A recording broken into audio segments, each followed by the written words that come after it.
All right, now this section goes over 4.6 polynomial inequalities. Now the way I teach this is rather different from many other perhaps, and I really just want to go ahead and give you the simplest way to approach this. Really I do. You're going to be heavily using your graphing calculator. Otherwise, you're going to have to graph every single one of these yourself. The inequalities is about measuring where you're above or below the x-axis. That's what it's about. All right, so let's take a look at a couple problems. If I had given you this, polynomial inequality, which is really a quadratic, all right, the first thing you want to do is graph it. So if we were to graph it, we would get the following. All right, and if we graph it, we just say, well, it's at 0 and then it's at 2, right? Because those are your critical points. And then you plot points. If you put in -1, then you get 3. If you put in negative or +3, you'll get also 3. And then if you put in 1, you'll get -1. So you get these critical points. You graph it, right?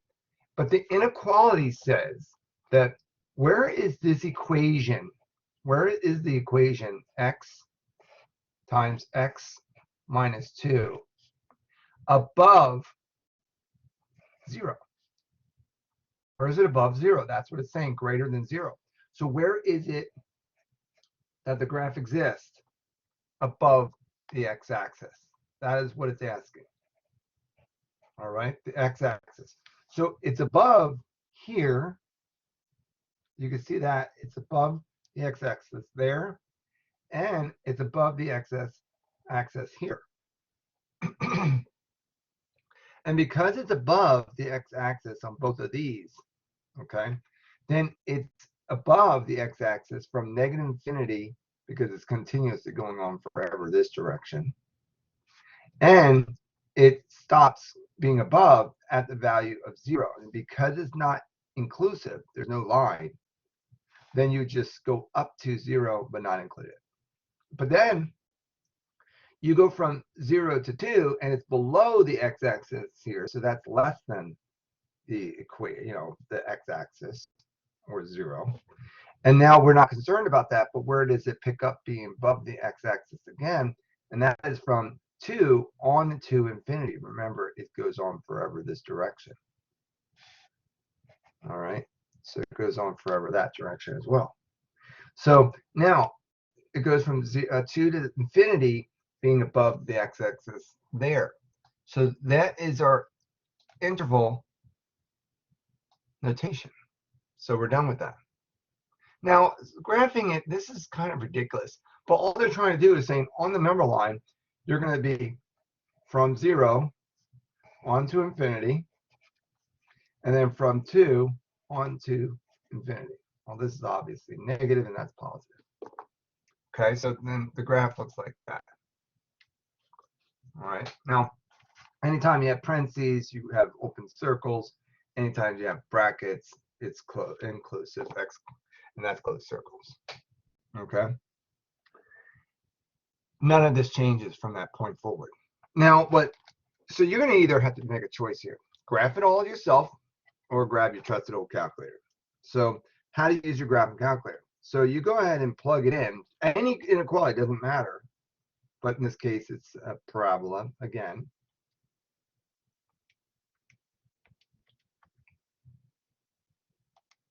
And I go ahead and enter. I don't worry about the inequality just yet. I graph it. Okay. I want to zoom out a little bit. Okay, so I now see that this graph has behaviors. Now, the thing is that what I want to find out is, are we looking for the sections above x-axis, or are we looking for the section below the x-axis? And the way to determine that is by looking at the inequality. The inequality says that this equation, being this one, this graph, where is it above or greater than or equal to 0. So we're looking for these bars again, just like this one. We're looking for these bars here. Now, we want to know what are the critical points.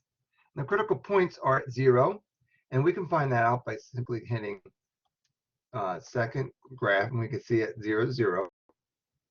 And then we want to go ahead and find the other one. Well, we can't find the other one because it rests between 10 and 11. You can tell that because of this. There's change in sign. There's a 0 that exists between these 2 points. So what we do, it's not hard. All we do is hit second, calculate 0, and I want to know what the value is between here and here. And I see it's at 10.5. Okay. So now that then becomes our critical points. So if that's our critical points, then I'm going to go ahead and say from negative infinity all the way up to 0. And then I'm going to jump over all the values between 0 and 10.5. Oh, by the way, I have to be inclusive. So 10.5 to infinity. And by the way, this has got to be inclusive too. Why is it inclusive? All right, that's a big question. Because there's a line underneath. That's why it says greater than or equal to. So whenever it says greater than or equal to, it's inclusive, and therefore that's my answer. So here we go. Boom, done. All right, the answer. And of course, graphing it, that's kind of a silly question in my opinion, having that, but it's not that bad to graph it. Okay. I mean, this is not hard. All right. Now take a look. Go ahead and graph. So always y equals negative x squared minus 4x plus 12. And I want to go ahead and go in here and take all this stuff out. Oh, geez, I'm sorry. Thought I had it in there right, and I don't know how to operate the calculator, I guess. All right, now we have that graphed, and now we have it where it says, where is this above 0? So it's not inclusive this time. And we can see that it's between this point and this point, wherever those 2 points are. So we might want to zoom in a little bit. So hit zoom 6. So it's between this point and this point. So we could see that those are integer values. So they're going to probably show up on our critical points. So we come in here and we see at 2, because 2, the reason why 2 is because it's 0 there. And then we come up here and we see a negative 6. It's also 0. So now between negative 6, and it's exclusive, negative 6 up to 2, all right, it's above the x-axis there. And there's our answer. Look at that. Really simple, isn't it? The way I talk about this is in such a simple way. To me, I don't understand why this is ever confusing. It's just, you know how to look at the graph. Let's look at some harder ones. So these are just nothing but looking at graphs. These are all quadratics. Let's look at some other polynomials. These are all quadratics. It doesn't matter. Man, these quadratics they're very simple. I want something that's a little bit more challenging. How about this one? All right, now this is a cubic function. Now this is going to be a little bit more difficult. Let's punch it in exactly as we have it there. So open parenthesis x minus 5, close parenthesis, open parenthesis, x plus 10, close parenthesis, open parenthesis, x plus 1, and then we have enter, and then we graph that. Now, it looks like it's zoomed pretty far out. All right, so we're going to go ahead and, because it's at 10, we know it's at negative 10 because of that value. So we're going to zoom out a little bit. So hit zoom 3, gives us a zoom out. And we can see that it's doing this. Okay, so now we have to ask ourselves, where is the graph of this polynomial function, whatever it may be, where is it above the x-axis? Because it's greater than. Now, it's above the x-axis between this point and this point, which is going to be 10 and negative 1, negative 10 and negative 1. And it's also above the x-axis from 5 on to infinity. So I go ahead and put that value system in there. So it's from it's exclusive, by the way. So from negative 10, and why is it exclusive again? Because there's no line underneath it. So then exclusive all the way up to negative 1. That's where it's above the x-axis. And then we got to unionize that with from 5 to infinity. That is our answer. That's where it's above the x-axis, from here to here and from here on. All right, so we're looking at the graph. And of course, we're looking at the x values of that. So that's our answer. All right, look at what I've given you. And look at what the answer is. And then, of course, it's from negative 10 to negative 1, a line there, and from 5 on to infinity. All right, so that's how that works. You really need to see the simplicity of that. I love teaching it to my students this way. Now, with these kind of problems, you want to isolate everything to one side, right? So here, if you were to go ahead and do it this way, I'm going to bring the other one. I'm going to make it this way. I'm going to really mess with you.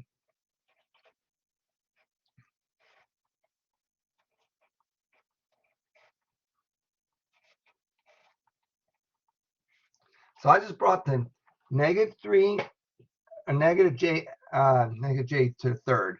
I brought that over to the other side. It would have been this if I brought it over to the other side, wouldn't it?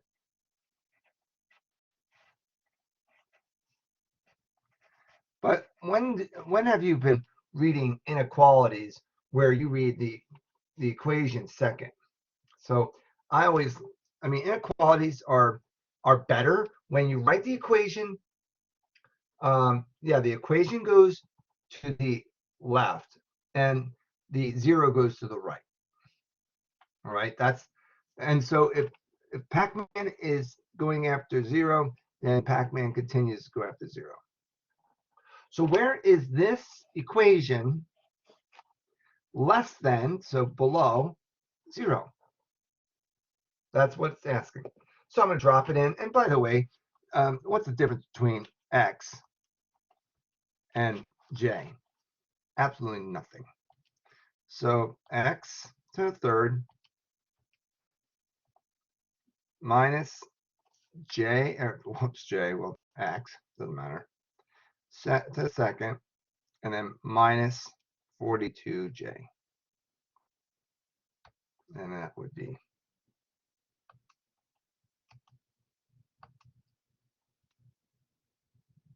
x. All right, now, I'm going to go ahead and graph it. And again, it does this big swooping thing because x, remember what x to the third, or x to the third, remember what cubic functions look like? They look like this, right? That's the parent function of x to the third. Anytime you interject like some other value system in here, it does what I call the dance. It does this. It starts to go up and down because now you're introducing quadratic, right? Quadratics are curve-like shape. So it does this. All right. So, and I don't know what that does. I mean, I'm just saying to you, whenever you introduce other things and other values inside the structure of the the parent function of x to the second or third, then you start interjecting some kind of a swooping fact. Now that's what's happening here. All right. So where is it that it's below? So it's below all the way from negative infinity up to that critical point. Now, what is that critical point? You go to hit table and find out that it's the critical point is at -6, critical point is at 0, and critical point is at 7. So critical points are important. The critical points are always where the zeros are. If you can't find them, you need to calculate for them. How do you calculate? Again, is second trace, calculate for 0. All right. And you go left and right of the value of interest. All right. And that's how you can find it. It's such an easy way of finding critical points. Left and right of critical point, just hit second trace. That gives you calculate 0. Now, this graph is below the x-axis from negative infinity.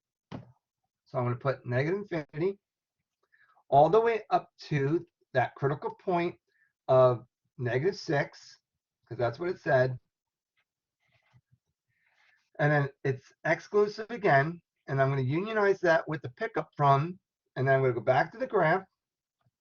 All right, I'm going back to the graph from 0 on to 7. So 0 on to 7. And then that's my answer that I'm looking for. Okay, I got exactly what they gave. All right, and then of course the graph is here. I tell you, there's no better way of doing it. All right, this is the easiest thing. It doesn't matter how complicated the graphs are. It doesn't matter if you have rational functions. It doesn't matter what it is. If it's involving these equations, inequalities, you ask, is it above or below the line? Boom, done. Okay, so I'm kind of done with this. I don't have anything else to explain. It's pretty simple. I'll let you guys, figure out the rest of it, but I gave you the heart of what you need to do, the heart. Yeah. Okay. Well, good luck with this one. This one's a short lesson. It moves very, very quick. All right. Good luck with that. I'll see you in the next recording.